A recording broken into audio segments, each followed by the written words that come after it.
посадку самолета.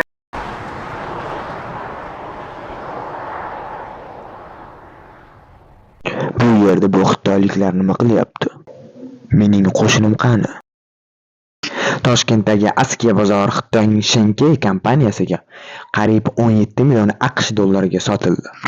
Mana xitoylik ukamizga ham 7 ta gilam sotdik.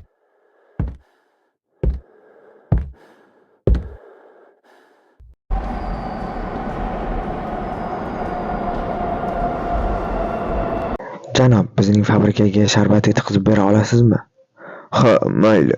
Faqat kechroq o'taman.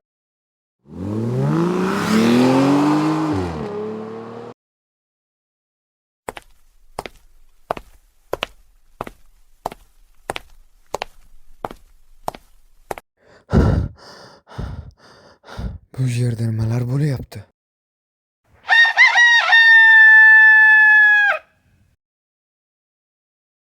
Janob, biz sizning do'koningizni xarid qilmoqchimiz. Sizning do'koningiz bizga juda ham yoqib qoldi. Men vatanimni pulga sotmayman.